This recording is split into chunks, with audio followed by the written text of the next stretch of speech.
राज और पूजा एक साथ पढ़ाई करते थे। वह दोनों एक अच्छे दोस्त थे। राज मध्यम वर्ग परिवार से था, लेकिन पूजा एक बहुत ज्यादा अमीर घर की लड़की थी। दोनों साथ में पढ़ाई करते थे और साथ में कॉलेज पढ़ने के लिए जाया करते थे। दोनों के घर एक ही गांव में थे, इसी कारण थे दोनों कॉलेज के बाहर भी खेलने के लिए जाया करते थे।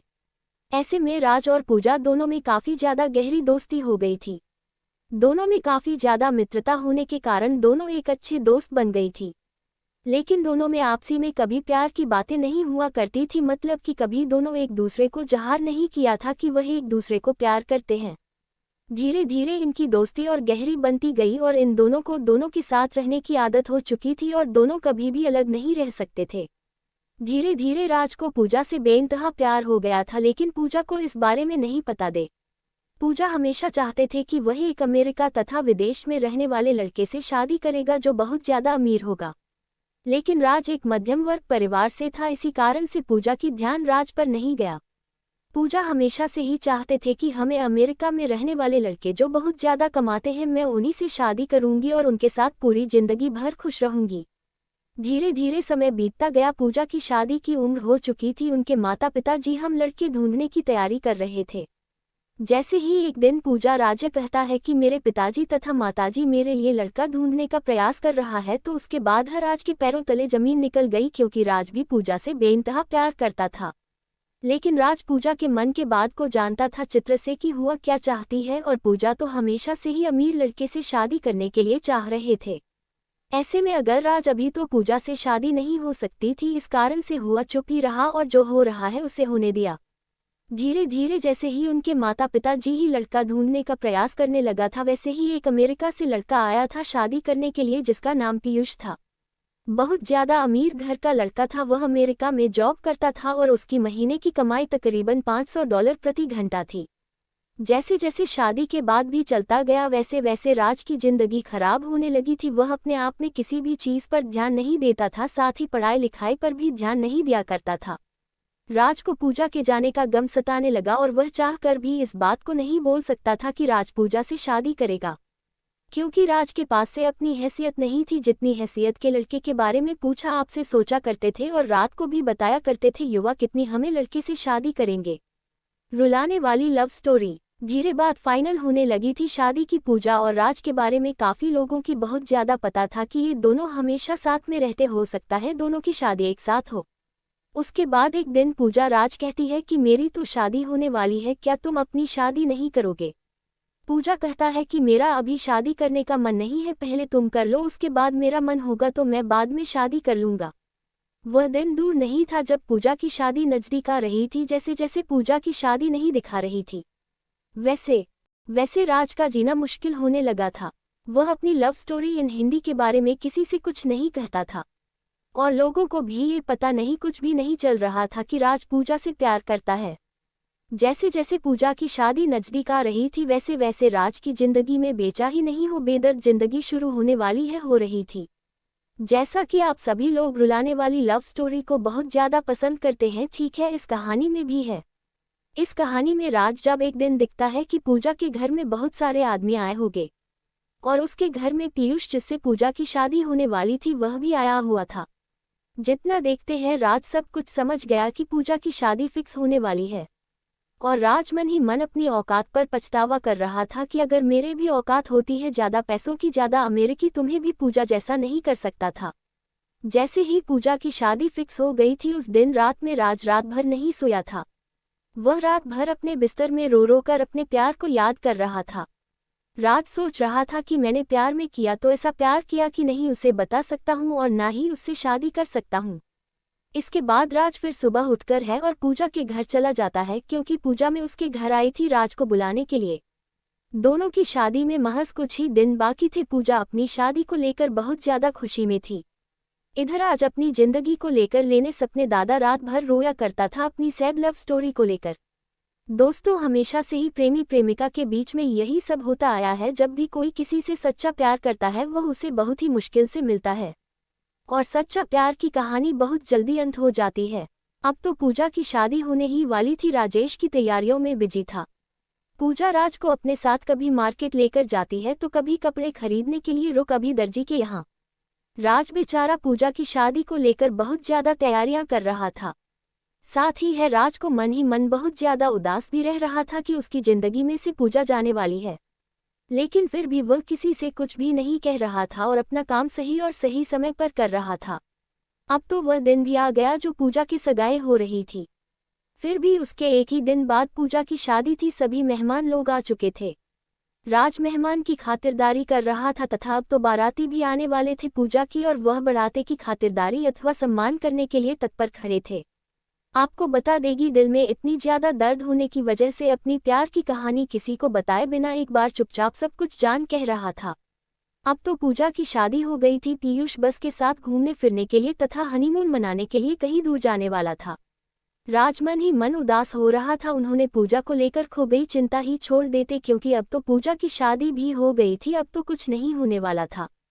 पीयूष और पूजा दोनों साथ में घूमने के लिए चले जाते हैं। दोनों साथ में जब घूमने जाते हैं, एक मॉल में शॉपिंग करने के लिए जाती है पूजा और पीयूष दोनों। जैसे ही मॉल में शॉपिंग करने के लिए अंदर जाती है तो पीयूष को किसी प्रकार का काम लग जाता है। वह कहता है कि तुम गाड़ी लेकर अपने घर चले जाओ, मैं काम कर कर घर वापस आ जाऊंगा। जैसे ही गाड़ी लेकर पूजा घर आ रही थी तो गाड़ी में ही फिर उसका मोबाइल छोड़ गया था। उसके मोबाइल में एक लड़की का फोन आ रहा था, जिसका फोटो भी उसके कॉलर आईडी पर लगा हुआ था। वह लड़की तो नहीं ज्यादा सेक्सी थी, नग्न अवस्था में फोटो लगा हुआ था। ये देखकर पूजा को गुस्सा आ गया और उन्होंने सोचा कि यह कौन लड़की है जो मेरे पति को फोन करती है। पूजा गुस्सा से फोन उठाती है। वैसे ही फोन उठता है, उधर से आवाज आती है, जानू तुम कहाँ हो? लग रहा है मुझे छोड़कर कहीं चले गए हो या तुम्हें कोई दूसरी मिल गई है। अब तो तुम मुझे फोन भी नहीं करते हो। ये देखकर पूजा को बहुत ज्यादा गुस्सा आ जाता है। हुआ फोन काट देता है। जैसे ही पूजा फोन करती है वह बहुत ज्यादा गुस्से में होती है। वह गाड़ी इधर उधर और बहुत ही स्पीड चलाने लगती है। गाड़ी स्पीड चलाने के क्रम में उसके सामने एक बहुत बड़ी गाड़ी आती है और पूजा गाड़ी को कंट्रोल नहीं कर पाती है और उस गाड़ी में जाकर टक्कर मार देती है। पूजा जैसे ही गाड़ी को टक्कर मार दी है वह बेहोश हो जाती है। अब तो पूजा की बहुत ज्यादा हालत खराब हो गई थी। उसके दिमाग से बहुत ज्यादा खून निकल रहा था, मतलब उसके सर में चोट लगी थी। जैसे ही ऐसी जानकारी पूजा के घर वाले तथा राज को मिलती है, वह तुरंत ही दौड़े दौड़े शहर जाकर अपनी पूजा को लाकर हॉस्पिटल लेकर आता है। हॉस्पिटल ले जाने के क्रम में पूजा की हालत बहुत ज्यादा खराब हो जाती है, जिस कारण से उसे बहुत ज्यादा मात्रा में उसके सर से खून भी निकल रहा था। ये देखकर राज को बहुत ज्यादा फिक्र होने लगी थी, लेकिन फिर भी वह पूजा को संभाल कर हॉस्पिटल लेकर गया। हॉस्पिटल लेकर जाने के बाद डॉक्टर ने चेक करता है और कहता है कि इसके दिमाग में चोट आई है। पूजा के दिमागी हालत सही नहीं है। हो भी सकता है ये पूजा को अब कुछ याद भी ना आए, और याद आने में कितना दिन लग जाए ये कह भी नहीं सकते हैं। उस समय तक अब तो पीयूष हॉस्पिटल आ चुका था। डॉक्टर की यह बातें सुनकर पीयूष कहता है कि अगर इसे याददाश्त नहीं आएगी तो मैं इससे नहीं रखूंगा। अगर इसकी स्वास्थ्य सही नहीं रहेगी तो यह मेरा कौन सा काम आएगी। इससे बेहतर होगा कि मैं कोई दूसरा शादी कर लूंगा। आप अपना बेटे को देख लीजिए। ये बात पीयूष कहता है पूजा के माता पिता से, लेकिन पूजा के माता पिता भी इन सभी बातों को नहीं बोलना चाहते थे, नहीं सुनना चाहते थे, क्योंकि उसके बेटे की तबीयत बहुत ज्यादा खराब थी। वह जल्द से जल्द चाहते थे कि उसकी बेटी पूजा पहले सही हो जाए, उसके बाद जो होगा देखा जाएगा। इतना कहते पीयूष कहाँ से चला जाता है और कहता है कि अगर इसकी तबीयत और इसकी दिमागी हालत पूरी तरह से सही हो जाए तो मुझे बता देना। और साथ में पीयूष ये भी कहता है कि अंग्रेज के दिमागी हालत सही नहीं हो रही होगी तो मुझे मत बताना, मैं दोबारा शादी कर लूंगा। ये सब सुनकर पूजा मन ही मन रो रही थी, लेकिन राज उसे दिलासा दिलाया था कि सब कुछ सही हो जाएगा, तुम बस सही हो जाओ। Heart touching love story movie इन हिंदी।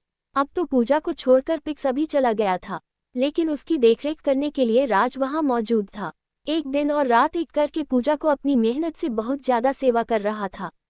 और फिर इतना भी काम लगता, मेडिकल दवाई जाना लाना या कोई भी काम तो राज्य किया करना था। सुबह बहुत ज्यादा मात्रा में हानि की समान दाता फल पूजा को लाकर दिया करता था, जिसके कारण सुलझा को इस पर ज्यादा प्यार आने लगा था। थोड़ा सा भी दूर नजर से होता था राज तो पूजा को तुरंत ही राज की चिंता होने लगती थी। लेकिन उसे घरवाले पूजा को कहते हैं कि अब तुम हमेशा राज राज क्यों करते रहती हो, राज तुम्हारा कौन लगता है। राज थोड़ा सा भी सोनी या कोई काम से अपने घर जाता था तो पूजा हमेशा राज को आवाज देने का प्रयास करता रहता था। पूजा को जब भी किसी चीज की जरूरत पड़ती थी तो वह हमेशा से ही राज से मांगा तो करती थी। एक दिन जब पूजा अपने माता पिता से कहती है कि राज कहाँ है, बोला हमें उसे बात करनी है, तो पूजा के माता पिता कहता है कि राज की शादी होने वाली है, राज भी अपनी लड़की देखने के लिए बाहर गया हुआ है। इतना सुनते ही पूजा के दिल में घबराहट होने लगती है और कहता है कि मेरा आज को लड़की की क्या जरूरत पड़ी है, आज तो बोल रहा था कि अभी वह शादी नहीं करेगा। फिर उसके माता पिता कहता है कि राज की भी शादी की उम्र हो गई है। उसके माता पिता बोल रही है कि शादी करने के लिए इसी कारण से राज अपनी लड़की देखने के लिए गांव से बाहर गया हुआ है। फिर वह कहती है कि मुझे उसे जरूरी काम है, उसे जल्दी बोला दो। राज के माता पिता तथा राज दोनों तैयार हो रहे थे लड़की देखने जाने के लिए, तभी पूजा के माता पिता को फोन करके कहता है कि राज कहाँ है। राज के पिताजी कहते हैं कि राज अभी तैयार हो रहा है, उसके बाद हम लोग लड़की देखने के लिए जाएंगे। फिर उसके बाद पूजा के पिताजी कहते हैं कि पूजा राज को खोज रही है, शायद उसे कोई जरूरी काम होगा, इसीलिए राज को थोड़ा सा समय निकालकर बोलना कि पूजा उससे मिलने के लिए चाह रही है और कुछ देर के लिए वह अस्पताल आ जाए, फिर उसके बाद यहाँ से लड़की देखने के लिए जा सकता है। फिर उसके बाद राजा अस्पताल आता है पूजा से मिलने के लिए। उसके बाद पूजा कहती है कि क्या तुम शादी करना चाहते हो मुझसे, क्योंकि पूजा एक दिन राज को अपने रूम में रोते हुए सुन लिया था और वही ये भी जान दे देगी राज मुझसे प्यार करता है। उसके बाद राज कहता है कि मैं तो हमेशा से ही तुमसे प्यार करता हूँ, करता था और करता रहूँगा। ऐसे में अगर तुम मुझसे प्यार करती हो तो मुझसे शादी कर सकती हो, वरना मैं अपनी लड़की देखने के लिए मेरे पास था पिता के साथ लड़की देखने जा रहा हूँ। उसके बाद पूजा राज का हाथ पकड़ लेती है और कहती है कि मैं तुम्हारे साथ जीना मरना चाहती हूँ। मैं भी तुमसे बहुत पहले से ही प्यार करती थी, लेकिन मैं अपने प्यार को समझ नहीं पा रही थी। मुझे तो इतना अमीर लड़का चाहिए तो शादी करने के लिए, लेकिन आप मेरा सोच बिल्कुल बदल चुका है। अब मैं तुमसे शादी करने के लिए तैयार हूँ।